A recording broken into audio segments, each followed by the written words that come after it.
At the same time tender ద్వారా ఏ పనులు కేటాయించలేదు అనేది కూడా వీళ్ళు ఖచ్చితంగా చెప్పారు. ప్రజల్లో అవగాహన కల్పించడం కోసం దీని మీద ప్రతి ఇంటికి వెళ్ళి మీరు వివరించండి. అట్ ద సేమ్ టైం మీరు ఖాళీ ప్రదేశాలు అంటే ఇప్పుడు ఏమంటాం మనం కూడళ్ళు ఇలాంటివి ఉంటాయి కదండి, అలాంటి చోట మీరు వాళ్ళకి వివరించండి అని చెప్పటం జరిగింది.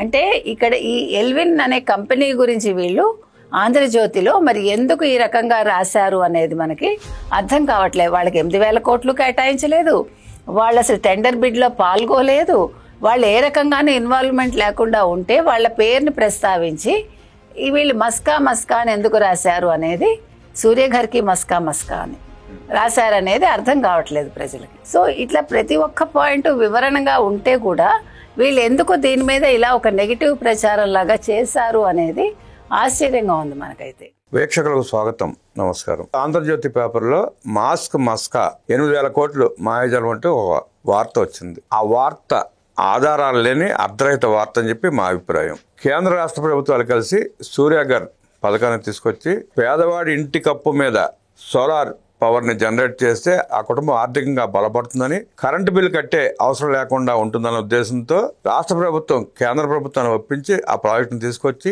కార్యక్రమాలని చేయబోతా ఉన్న సమయంలో ఆంధ్రజ్యోతిలో ఈ ఆర్టికల్ రావడం దురదృష్టకరం. ఏ ఆధారాలతో రాశారో తెలియదు, కానీ ఆ వార్త మీద ఆర్టికల్ మీద విశ్లేషించడానికి బంతపడుతున్నారు senior journalist doctor Vadlamani Kanakadurga గారు. వారిని అడిగి ఆ వార్తలోని అంశాల మీద, ప్రభుత్వం చేపడుతున్న కార్యక్రమాల మీద అడిగి తెలుసుకునే ప్రయత్నం చేద్దాం. మేడం నమస్తే. నమస్తే అండి. ఈరోజు ఆంధ్రజ్యోతిలో ఆర్టికల్ చూశారు మీరు, దాన్ని ఎట్లా చూస్తారు, ఎట్లా విశ్లేషిస్తారు? అంటే పేద కుటుంబాలకి ప్రభుత్వాలు లబ్ధి చేకూర్చేలాగా సోలార్ సిస్టమ్ తీసుకొచ్చి సోలార్ విద్యుత్ ఉత్పత్తి ఆ కుటుంబాలు బాగుపడతాయన్న ఉద్దేశంతో, ఆర్థిక స్వావలంబన కలుగుతున్న ఉద్దేశంతో కేంద్ర రాష్ట్ర ప్రభుత్వాలు తీసుకొస్తున్న ఈ కార్యక్రమాన్ని మీద దుష్ప్రచారం లాగా ఉంది ఆర్టికల్ని చూస్తే. మీరు ఎట్లా విశ్లేషిస్తారు? అసలు ఎందుకు రాశారో మీరు అన్నట్టుగా అర్థం కావట్లా. అంటే ఒక వార్త రాయడానికి మన దగ్గర తగిన ఆధారాలు ఉండాలి. మరి ఆధారాలతో రాశారా, వీళ్ళకి ఆధారాలు ఎక్కడి నుంచి వచ్చాయి? మీరు అన్నట్టుగా ఆంధ్రజ్యోతి వాళ్ళు ఇలా రాయటం ఏంటి అనేది ఆశ్చర్యకరమైన విషయం.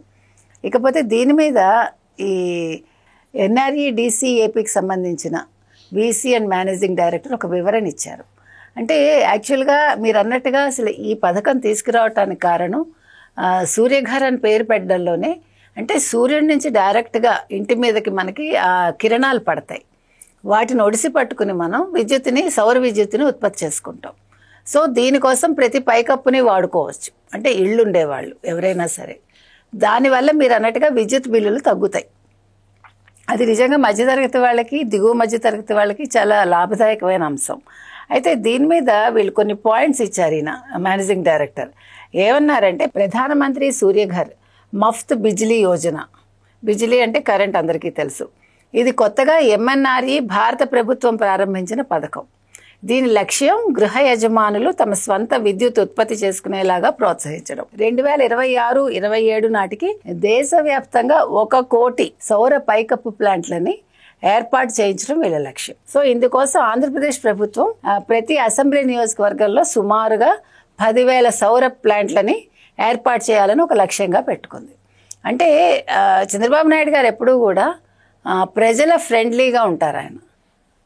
ఆయన ప్రభుత్వం కూడా అలాగే పనిచేయాలని కోరుకుంటారు. నిరంతరాయంగా ఆయన ఆలోచించేది ఏంటంటే, ప్రజల మీద ఎక్కువ భారం పడకుండా ప్రతి అంశంలోనే ఏం చేయాలని ఆలోచిస్తారు. ముఖ్యంగా విద్యుత్ అనేది మనం ఎక్కువగా వినియోగం చేస్తాం, ప్రతి మనిషి కూడా. అందులో మనకి టెక్నాలజీ పెరిగాక విద్యుత్ వాడకం ఎక్కువైపోయింది కాబట్టి ప్రతి మనిషికి, అంటే ప్రతి గృహానికి ఆ భారం పడకుండా ఉండాలనే ఉద్దేశంతో వారు దీన్ని టేకప్ చేయడం జరిగింది కేంద్ర ప్రభుత్వంతో సంప్రదించి. ఆ తర్వాత అంటే ఈ పథకం జాతీయ పోర్టల్ ద్వారా అమలవుతుందిట. తర్వాత ఎంఎన్ఆర్ఈ విడుదల చేసిన మార్గదర్శకాల ప్రకారం ఏదైనా వెండరు సిస్టమ్ ఇంటిగ్రేటెడ్ 2.5 లక్షల రూపాయల బ్యాంక్ గ్యారంటీ కనుక సమర్పిస్తే ఏదైనా డిస్కంలో రిజిస్ట్రేషన్ చేసుకుని పనులు చేయవచ్చు. పత్రికలో చెప్పినట్టు ఎటువంటి టెండర్ పద్ధతి లేదు అంటున్నారు.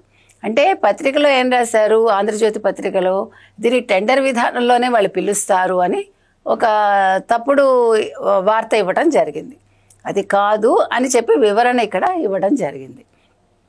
తర్వాత ఎంఎన్ఆర్ఈ జారీ చేసిన ఆపరేషనల్ మార్గదర్శకాలు కూడా వాటి ప్రకారం కూడా ప్రతి ఇన్స్టలేషన్కి రూపాయలు ప్రోత్సాహకం సంబంధిత గ్రామ పంచాయతీలు అర్బన్ లోకల్ బాడీలకు నేరుగా ఇవ్వబడతాయట. అంటే వాళ్ళిద్దరికీ కూడా ప్రోత్సాహకంగా రూపాయలు ఇస్తారు దీన్ని, ఈ పథకం కింద MNRE ఇస్తుంది. అది కాకుండా ఈ క్రమంలో MEPMA ద్వారా స్వయం సహాయక సంఘాలు ఉపయోగించి అవగాహన కల్పించి పైకప్పు సౌర ఉత్పత్తికి గ్రామాలు పట్టణాల్లో దీన్ని విజయవంతంగా అమలు చేయాలని కూడా వీళ్ళు కోరడం జరిగింది. సో ఇట్లా ప్రతి ఒక్క పాయింట్ వివరణగా ఉంటే కూడా వీళ్ళు ఎందుకు దీని మీద ఇలా ఒక నెగిటివ్ ప్రచారం లాగా చేశారు అనేది ఆశ్చర్యంగా ఉంది మనకైతే.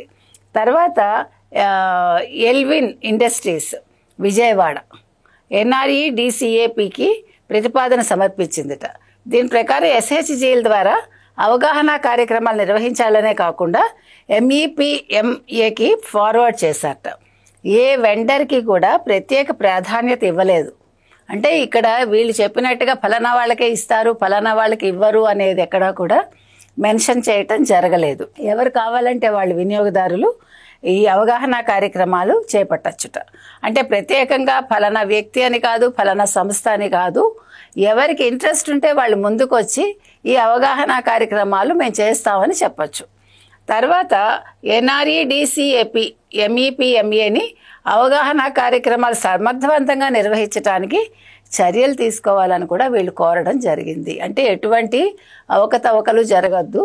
తర్వాత మీరు మీకు కావాల్సిన వాళ్ళకి ఇవ్వడం, లేకపోతే నిజంగా దాన్ని కావాలని కోరుకునే వాళ్ళని పక్కన పెట్టడం లాంటివి చేయడానికి వీల్లేదని ఖచ్చితంగా వాళ్ళు ఒక రూల్ని అయితే పెట్టడం జరిగింది.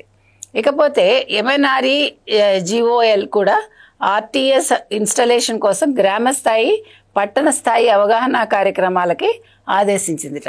అంటే డిమాండ్ అగ్రిగేషన్ కోసం డోర్ టు డోర్ అంటే ఇంటింటికి క్యాంపెయిన్లు, బహిరంగ ప్రదర్శనలు మొదలైనవి నిర్వహించాలని కూడా సూచించింది. అంటే ప్రజల్లో అవగాహన కల్పించడం కోసం దీని మీద ప్రతి ఇంటికి వెళ్ళి మీరు వివరించండి. అట్ ద సేమ్ టైం మీరు ఖాళీ ప్రదేశాలు అంటే ఇప్పుడు ఏమంటాం మనం కూడళ్ళు ఇలాంటివి ఉంటాయి కదండి, అలాంటి చోట మీరు వాళ్ళకి వివరించండి అని చెప్పటం జరిగింది.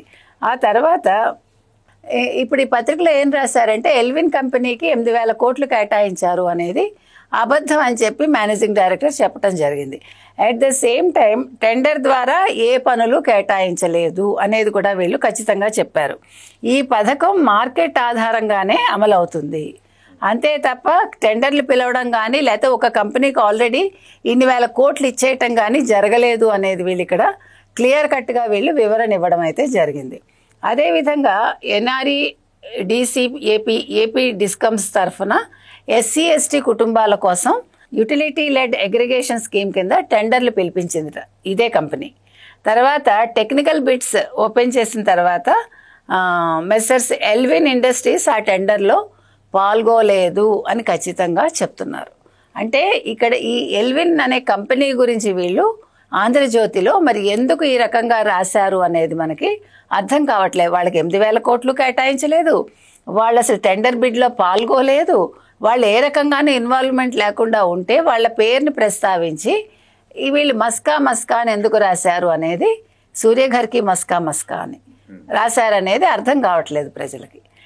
సో మొత్తం మీద మనం పైన చెప్పుకున్నట్టు 8 అంశాలని పరిగణలోకి తీసుకుంటే మనకి ఈ పత్రికలో రాసిన అన్నీ కూడా అవాస్తవాలు అనేది మనకి పూర్తిగా అర్థమవుతోందండి. కాబట్టి ఈ సూర్యఘర్ అనే ఈ పథకం ఏదైతే ఉందో కేంద్ర రాష్ట్ర ప్రభుత్వాలు అమలు చేయాలనుకుంటున్నవి ఇవి ఖచ్చితంగా చాలా మంచిది, ఇది ప్రజలకు ఉపయోగపడుతుంది. ముఖ్యంగా మనకి విద్యుత్ బిల్లులు అంటే రావడం తగ్గుతాయి.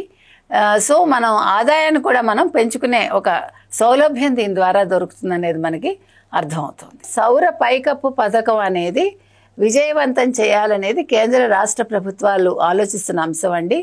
దీని మీద ఇటువంటి దుష్ప్రచారం చేయడం అనేది తగదు, ఏ పత్రికైనా ఏ ఛానల్కైనా అనేది మనం ఈ సందర్భంగా చెప్తున్నాం. ఆంధ్రజ్యోతి దినపత్రికలో రాసినట్లుగా ఎల్విన్ ఇండస్ట్రీస్ టెండర్లో పాల్గొనలేదని, సూర్యగారికి మస్కామస్ అన్న క్యాప్షన్ కూడా బాగోలేదని, వాస్తవాలను ప్రజలకు వివరించే ప్రయత్నం చేస్తే ప్రజలకి న్యాయం జరిగినట్టు ఉంటుందంటూ విశ్లేషించిన వడ్లమణి గారి ధన్యవాదాలు తెలియజేస్తూ నమస్కారం. నమస్తే.